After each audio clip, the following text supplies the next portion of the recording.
হয় মহাদেব। আজ আপনি গরুর দেবের অত্যাচার দেখছেন, কিন্তু অতীতকালে গরুর দেবের যে ক্ষতি নাগেরা করেছে তার কি হবে? ক্ষমা তো নাগেদেরও চাওয়া উচিত, তারাও গরুর দেবের অপরাধ। অর্থাৎ গরুর দেব সঠিক কথা বলেছেন। আপনি নাগলোকের উপর আক্রমণ হওয়ার তথ্য জানতেন? হ্যাঁ, আমি সবই জানতাম।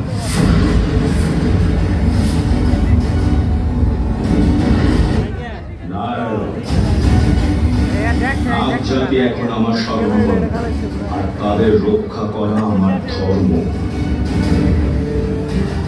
আপনি জানেন, আপনার এই ভক্ত তার ধর্ম পালন করার জন্য কখনো কিছু হবে না।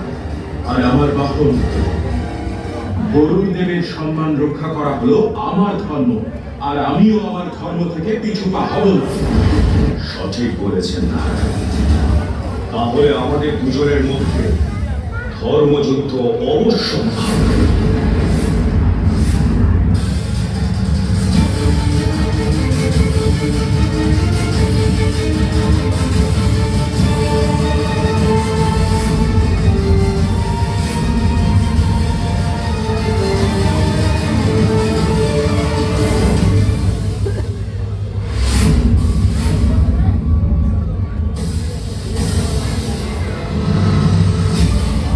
আমাদের দুজনের মধ্যেকার এই যুদ্ধের ফলে সৃষ্টির অনেক বড় ক্ষতি হয়ে যাবে মহাদেব।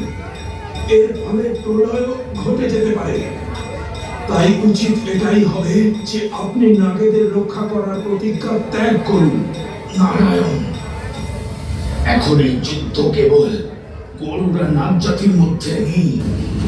এখন এই যুদ্ধ আমাদের সিদ্ধান্তে, আমাদের বিশ্বাসের যুদ্ধ। এ আমাদের দুজনের ধর্ম অধর্ম ভিন্ন অর্থের মধ্যে যুদ্ধ। কারণ যদি সৃষ্টির সঞ্চালক আর সংহারকের মধ্যে ধর্ম অধর্মের অর্থ ভিন্ন হয়, তাহলে সৃষ্টিকে প্রলয় থেকে কেউ বাঁচাতে পারবে না। মহাদেব, যদি এখনই এই যুদ্ধ না থামে তাহলে শুধু পৃথিবী নয়, ব্রহ্মলোক, বৈকুণ্ঠ, এমনকি কৈলাসেরও অস্তিত্ব মুছে যাবে। প্রত্যেক অন্ত এক নতুন সূচনার জন্ম দেয় না। হয়তোবা এটাই নিয়তি, আর আমরা বিধির বিধানের পাত্র।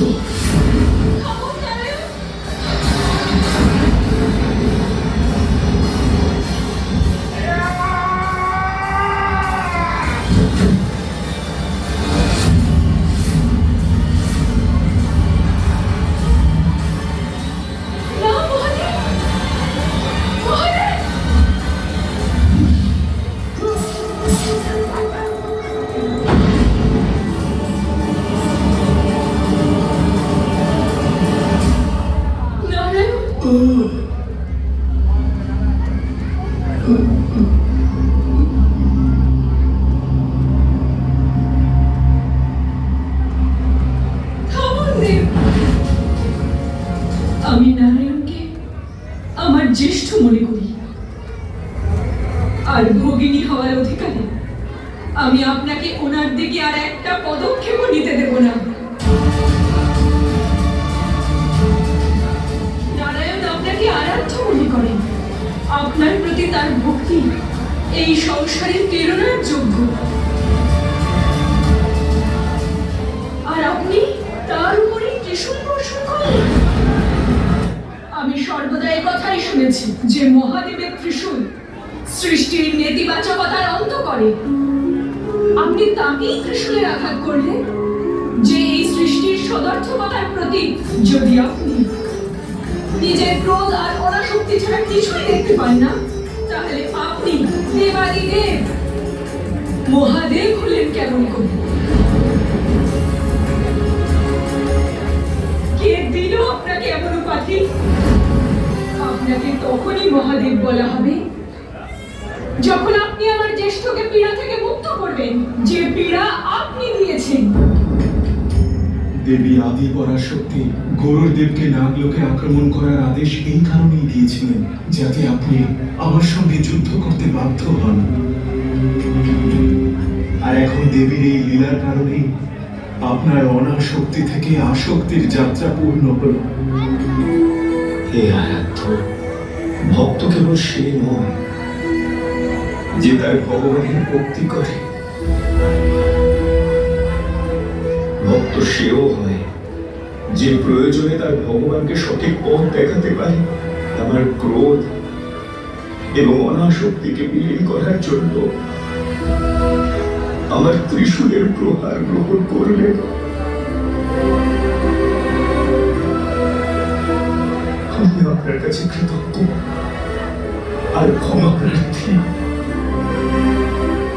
হে নারায়ণ, এ আমার জন্য সৌভাগ্যের বিষয় যে আপনি আমার ভক্ত, কিন্তু আমার জন্য অধিক সম্মানের বিষয় এই যে আপনি আমার আরাধ্য।